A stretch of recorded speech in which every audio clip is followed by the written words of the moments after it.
Selamat malam Pak, perkenalkan nama lengkap saya Yolan Siporandon. Saya mahasiswa Sosiologi semester 3 kelas A dengan NIM 1903030026.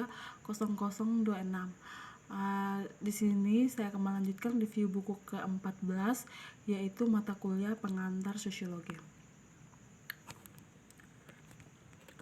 Materinya tentang sosiologi perspektif. Pandangan sosiologi. Pandangan sosiologi menjelaskan mengapa sejarah dan biografi penting bagi kehidupan sosial perspektif. Mengapa orang-orang ini begitu diam dan mengapa mereka menerima perlakuan yang begitu hina, dan apa yang dilakukan di penampungan tunawisma itu. Setelah semua memegang terhormat posisi profesional dan yang punya rumah dan keluarga. Untuk mendapatkan pengalaman menarik dan membuka mata, para sosiologi menawarkan sesuatu yang menarik tentang pandangan kehidupan sosial. Perspektif sosiologi membuka jendela dunia yang sangat menawarkan pandangan baru pada dunia yang familiar. Dalam teks ini akan menemukan diri di tengah-tengah Nazi di Jerman dan prajurit di Amerika Serikat. Sosiologi sangat luas dan perjalanan Anda bahkan akan membawa dan kelompok yang tinggal di kota.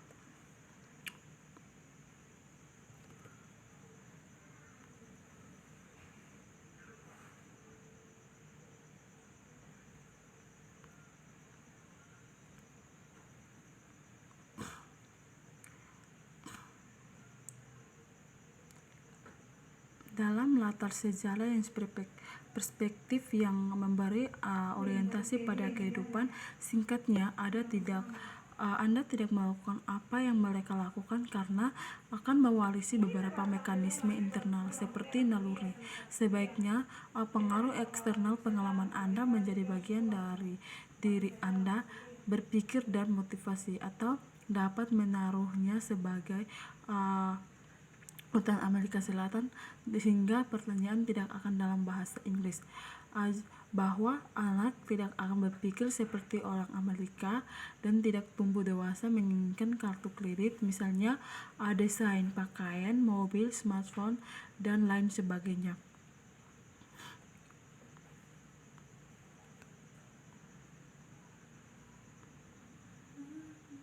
Penjelasan mereka tidak hanya didasarkan pada pengamatan, namun dicampur dengan tahayul untuk memuaskan keingintahuan mereka yang mendasar tentang dunia.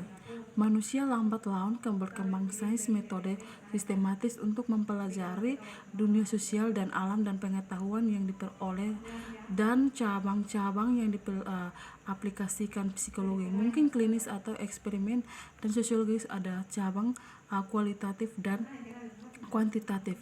Karena kita fokus pada sosiologi, sehingga kontraskan sosiologi dengan kualitatif sangat berbeda, sehingga ilmu sosialnya merupakan sebuah antropologi yang secara tradisional berfokus pada suku orang dan berhubungan dekat dengan sosiologi. Tujuan utama antropologi adalah untuk memahami budaya, gaya hidup total masyarakat, dan kebudayaan yang mencakup artefak yang seperti seni dan senjata.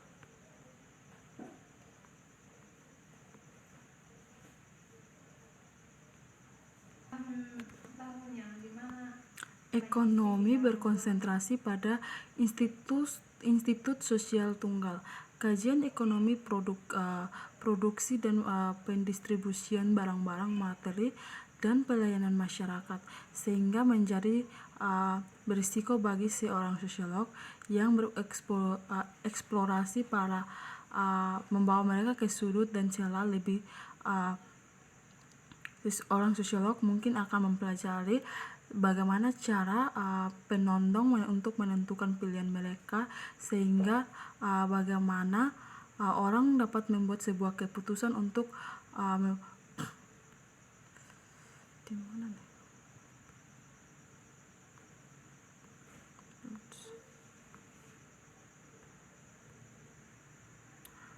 manusia berada di jalan yang untuk menjelajahi dan mereka meneliti baik terhormat maupun yang tercela.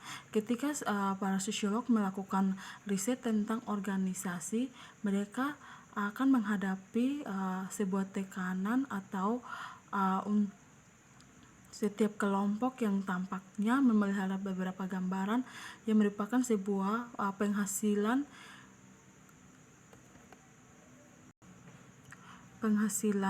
yang akan mereka minat sehingga mengetahui apa yang sebenarnya sedang terjadi dan mereka mengabulkan di balik layar sehingga dapat melihat gambar-gambar yang dilapisi untuk menuntun pada tekanan dan konflik semua bagian itu sehingga pertualangan menjadi seorang sosiolog. Asal mula sosiolog menelusuri asal-usul sosiologi. Tradisi versus sains. Jadi bahkan orang-orang kuno mencoba untuk mencari tahu bagaimana kehidupan sosial berhasil. Mereka juga mengajukan pertanyaan tentang mengapa perang itu ada, mengapa beberapa orang menjadi lebih kuat daripada yang lain, dan mengapa beberapa orang yang kaya tetapi yang lain miskin. Namun mereka seringkali mendasarkan jawaban mereka pada takhayu alasan seorang sosiolog.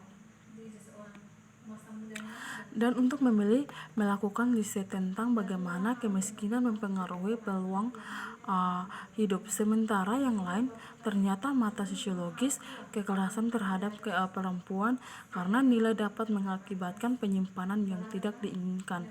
Dalam penelitian para sosiolog, mereka berkebutuhan akan replikasi pengulangan suatu penelitian untuk membandingkan hasil baru dengan temuan aslinya.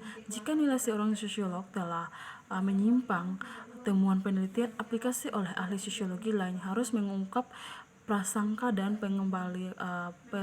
memperbaikinya. Namun terlepas dari konsensus ini, nilai-nilai tetap menjadi topik perdebatan sengit sosiologi.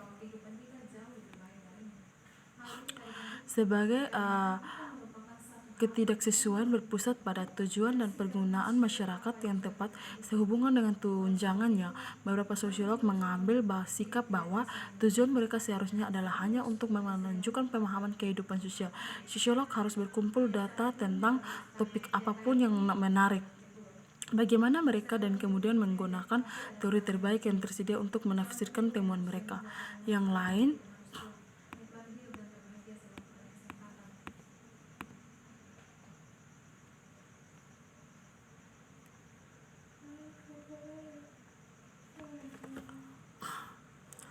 ketegangan yang berkelanjutan dasar penerapan dan publik sosiolog. Sosiolog dasar seperti yang telah kita ketahui bahwa dapat bertentangan ketika seseorang menganalisis dalam masyarakat versus bekerja menuju reformasinya.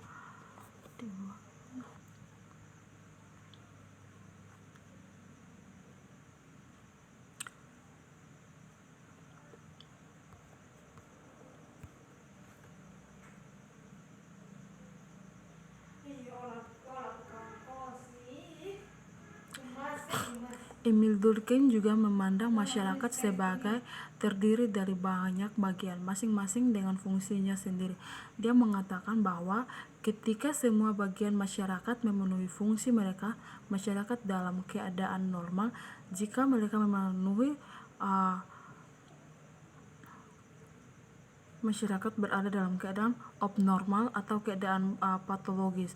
Untuk memahami masyarakat, kemudian para fungsionalis mengatakan bahwa yang perlu untuk mencari pada kedua struktur tersebut merupakan bagian-bagian masyarakat yang bersatu untuk membuat suatu keseluruhan dan berfungsi dalam suatu wadah.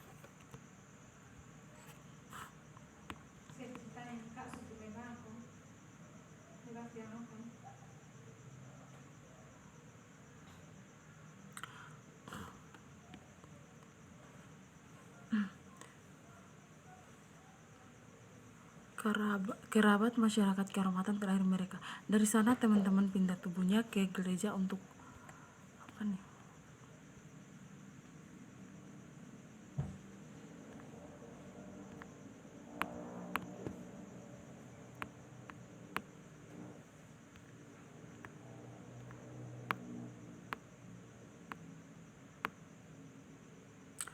Terima kasih, Pak.